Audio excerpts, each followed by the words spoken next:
हमले में कौन मारा गया? मसूद परिवार के 14 लोग मारे गए। तो आतंकी मसूद के जैश चीफ का परिवार मारा गया। ये बड़ी खबर आपको बता दें, ऑपरेशन सिंदूर से जुड़ी बहुत बड़ी खबर है। देखिए, जैसे मैंने कहा था कि दिन जैसे निकलेगा चढ़ेगा, तो आतंकी मसूद अजहर का परिवार मारा गया है। ये सूत्रों के हवाले से खबर है। 14 लोग इसके परिवार के मारे गए। जैश का चीफ का परिवार मारा गया है। यही है वो आतंकी मसूद, आपको बता दें, जिसके परिवार को इस आतंकी हमले में ढेर कर दिया गया है। तो आतंकी मसूद अजहर का परिवार मारा गया है। मसूद के परिवार के 14 लोग मारे गए, ये खबर है। जैश का चीफ का परिवार मारा गया है। ये रावत साहब जो हम जिक्र कर रहे हैं, जो चर्चा भी कर रहे हैं, क्योंकि बाकायदा सेना ने टारगेट किया, सारे कैंपों की जानकारी जुटाई होगी, उसके बाद ये हमला हुआ। तो आपको लग रहा है कि वाकई में जो ये जगह जो चिन्हित की गई, यही आतंकियों का पूरे अड्डे हैं और बड़े बड़े जो इनके कमांडर है वो यहीं छुपे हुए होंगे? क्योंकि खबर भी आ रही है कि मसूद के परिवार के 14 लोग मारे गए। जी, देखिए, अगर हम किसी चीज़ को स्पेसिफिकली टारगेट कर रहे हैं तो उसकी कोई ना कोई तो वैल्यू है, उसकी कोई ना कोई इंपॉर्टेंस है, इसीलिए हमने उसको टारगेट किया। अगर वहाँ पे या तो इनके सैनिक कमांडर होंगे या इनका सैनिक ट्रेनिंग का इंफ्रास्ट्रक्चर होगा, मतलब आतंकवादियों के कमांडर होंगे या उनका इंफ्रास्ट्रक्चर होगा ट्रेनिंग का, या उनके जो नए आतंकवादी तैयार किए जा रहे हैं उनकी वो वहाँ पे होंगे। तो हमने उन जगहों को टारगेट किया जहाँ पे वो समूहित होंगे, जहाँ पे हम ज़्यादा से ज़्यादा नुकसान पहुँचा सकें। मगर अगर हम ये इस चीज़ को समझना चाहें, हमारे दर्शक जो इस चीज़ को समझना चाहें, कोई ऐसे इस तरीके की चीज़ों में ऐसा नहीं है कि आपने कोई स्पेशलाइज्ड इंफ्रास्ट्रक्चर बनाया कि जो आप दूसरी जगह नहीं खड़ा कर सकते। आज यहाँ पे हैं, कल, मतलब कल, मैं तो कल ही की बोल रहा हूँ, कल इसी तरीके का जो बचे खुचे लोग हैं, जो बचे खुचे चीज़ें हैं, वो कहीं और पे भी शुरू कर सकते हैं ट्रेनिंग। क्योंकि जब तक कि आपकी विचारधारा वैसी है कि आप इसको मानते हैं कि भारत हमारा दुश्मन है, भारत के नागरिक हमारे दुश्मन है, हमने उनको नुकसान पहुंचाना है, हमने आतंकवाद का रास्ता अपनाना है, इंसान अपनी जान देने को तैयार है इस मुद्दे पे, तो इस तरह की जब तक मानसिकता है तब तक ये आतंकवाद चलता रहेगा। मगर हाँ, इस हमले से हम उनको भयभीत करते हैं, उनके अंदर ये एक भावना डालते हैं कि हम आप पे के अगेंस्ट भी बदला ले सकते हैं। सर, एक सवाल ये भी कि टेरर इंफ्रास्ट्रक्चर का आपने जिक्र किया, तो टेरर इंफ्रास्ट्रक्चर को जिस तरीके से यहाँ पर ढहाया गया है और सीधा उसी को निशाना बनाया गया है, अब आप भी कह रहे हैं कि कई और जगह भी ऐसा इंफ्रास्ट्रक्चर खड़ा किया जा सकता है, तो ऐसे में अब भारत किस तरीके से आगे अपनी रणनीति को तैयार करेगा? क्योंकि अभी तो जिस तरह से अटैक किया है, कई और बड़े नाम सामने आ सकते हैं जिन आतंकियों को ढेर किया गया है। देखिए, इसके तो बहुत सारे ऑप्शंस हो सकते हैं और मुझे पता है जो हमारे सीनियर अधिकारी हैं, विश्लेषक हैं, जो बैठे हैं आज की डेट में डिसीजन मेकिंग में, उनके पास सारे इनपुट्स आ रहे हैं और सारे तरह के ऑल्टरनेटिव्स को वो कंसिडर किए जा रहे हैं। मगर एक जो सबसे महत्वपूर्ण कदम है वो ये है कि उनकी जो पैसा आ रहा है, जो उनकी फंडिंग है, क्योंकि कोई आप छोटे से छोटा कार्य भी करना चाहते हैं उसके लिए आपको धन की ज़रूरत होती है। चलिए, मैं रावत साहब लौट रहा हूं। बड़ी खबर है, मसूद अजहर का भाई मारा गया इस हमले में। मसूद की बड़ी बहन भी मारी गई है। ये खबरें अब निकल कर आ रही हैं।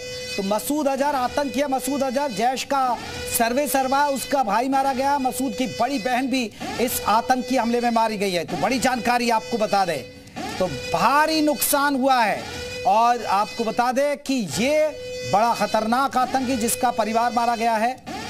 रावत सर, आपके पास यही सवाल लेकर आऊंगी कि मसूद अजहर का भाई और उसकी बड़ी बहन मारी गई है, कितनी बड़ी कामयाबी है ये भारत के लिए? क्योंकि ये कई ऐसे आतंकी हैं जो वहां पर छिपे हैं और साथ ही साथ कई और आतंकियों की अभी कहीं ना कहीं उनको मार गिराना बाकी है।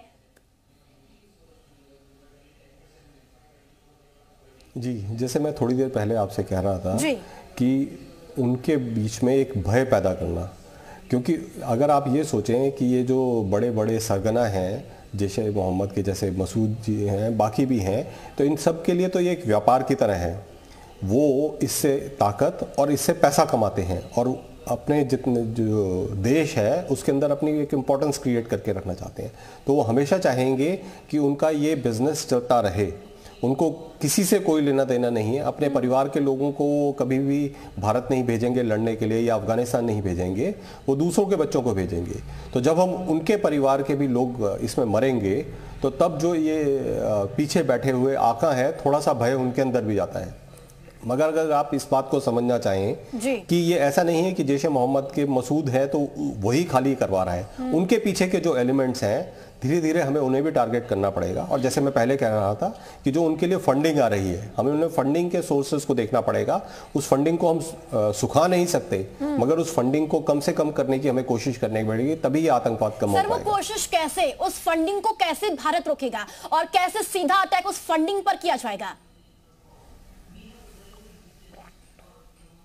देखिए, ये चीज़ें तो किसी भी परोक्ष युद्ध से या सामने से नहीं की जाती। इन सबको एक छुपे हुए तरीके से किया जाता है, जिसके बारे में कोई वार्तालाप नहीं करता। तो मुझे भरोसा है कि हमारी भी जो इंटेलिजेंस एजेंसीज हैं, सिक्योरिटी एजेंसीज हैं, वो समय समय पे ये कार्य करने में जुटी हुई हैं।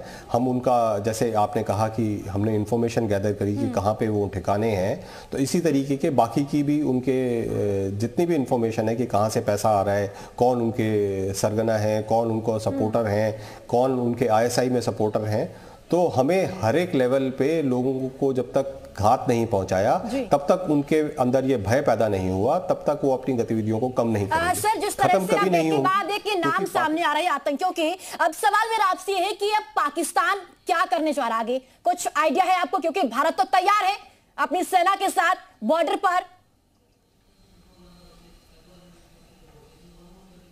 देखिए, इसका आइडिया तो ISI और पाकिस्तान चीफ को ही होगा कि वो क्या करने जा रहे हैं।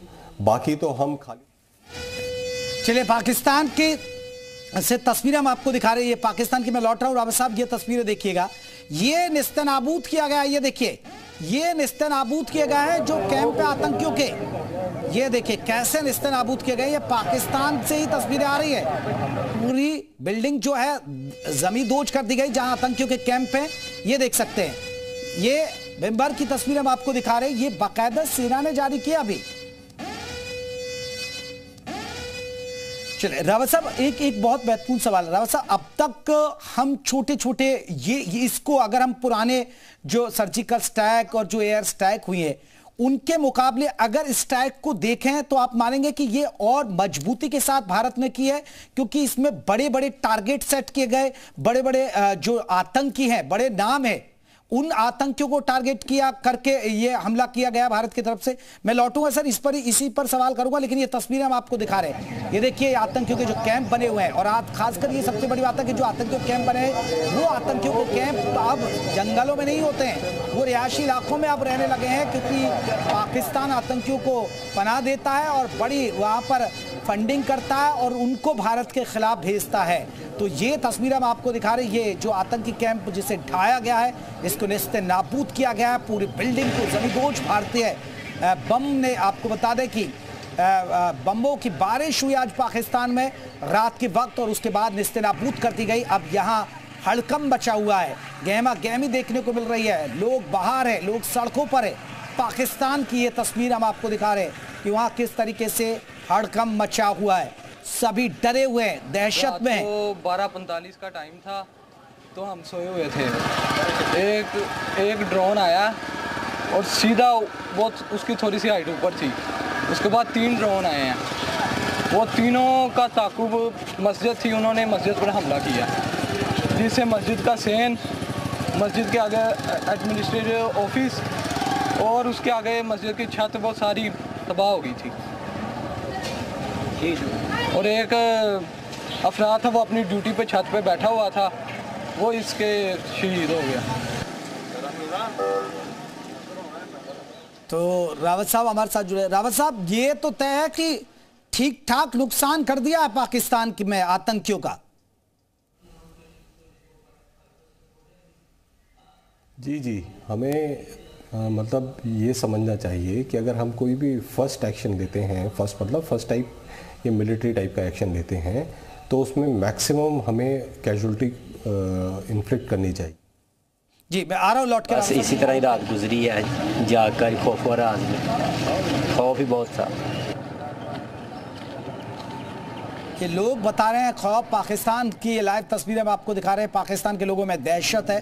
कैसे बताया जा रहा, खुद बता रहे हैं लोगों की जुबानी आप सुनिए कि 3 ड्रोन आए, 3 ड्रोन के बाद यहाँ धमाके हुए और धमाकों से पूरे ये शहर का अब ये नारेबाजी करते फिर रहे हैं। तो पाकिस्तान की रात की नींद उड़ा दी भारत के बम धमाकों ने। पाकिस्तान के लोग खुद कबूल कर रहे हैं कि रात उनकी कैसे गुजरी है। रात भर वहां पाकिस्तानियों की मदद करने के लिए, आपको बता दें जो पाकिस्तान के आतंकी हैं उनकी मदद के लिए फिर सेना पहुंची है, क्योंकि पाकिस्तान नी जो आपको बता दें कि सेना है वो आतंकियों की मदद करती है। ये तस्वीरें। रावत साहब आप अपनी बात जारी रखिएगा।